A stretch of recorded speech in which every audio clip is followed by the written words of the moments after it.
Welcome to Travel and Talks. In this episode, we have someone who's traveled all the way from Delhi to Goa to be on this podcast. And the knowledge she's going to share with us today is the knowledge that has power to transform lives. We have with us Manisha Malik. Manisha, welcome to Travel and Talks. Thank you, Suraj, for having me here. Most welcome. So, I've gone through all the questions and I've actually gone through all the topics that we're going to discuss, and it seems to be very interesting. Okay. So, I believe the first topic that we want to actually discuss is thoughts create a reality. Well, it sounds very fancy, but is there any truth to that?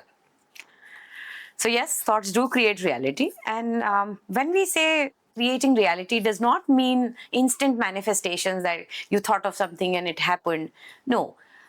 Thoughts create the reality of how you perceive life, how you think about life, how you look at any situation. Because two people in the same situation could have different views and opinions about it. For example, if it's raining outside, one person could feel gloomy that, oh, I will not be able to go out. And the other person might just feel nice, oh, now the weather will be so cool and nice. So it all depends on what and how you are perceiving a situation. That is what your reality is. So, but do thoughts really create a reality? Yes, they do. Because when we are talking about how you perceive a situation, that's your reality about a situation. Okay. Okay. So if you think that the rain is bad, that's your reality. Right. You're in that Got it.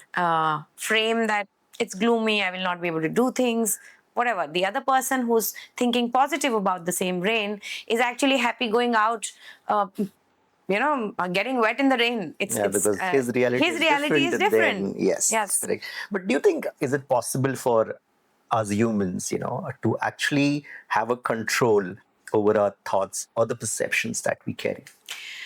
Thoughts, control over thoughts as to what comes to your mind? Maybe not. But when we are saying perception, yes, definitely you can control perception by being aware about what kind of thoughts are you thinking. That you have.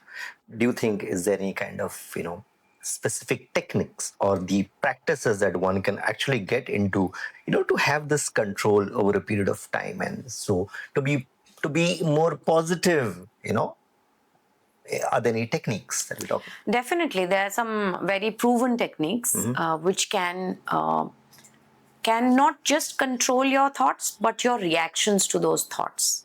So one of the basic things is being aware, distancing yourself with the thought, being aware that, okay, it's not the thought that's true, but it is just a thought that's coming to my mind, distancing yourself from that thought. Second is the mindfulness. Okay.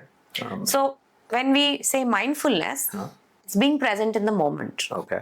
So for example, if you are doing something with all your senses, say for example, writing. Right. If you're doing creative writing or any kind of, say, journaling, at that moment, you're purely focused on writing.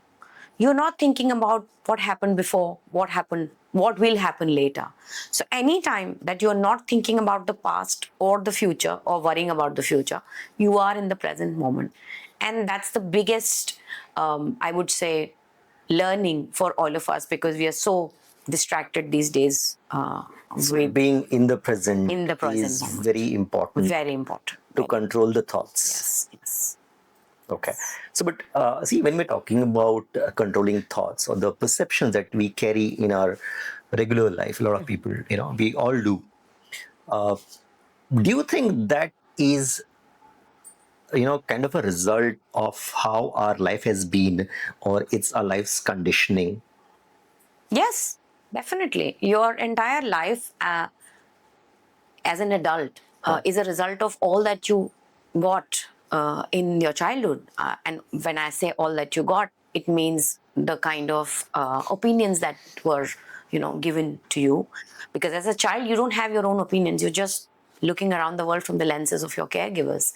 And when your caregivers are giving you certain belief system, certain opinions about anything in life, that's what shapes up your life ahead when you become an adult.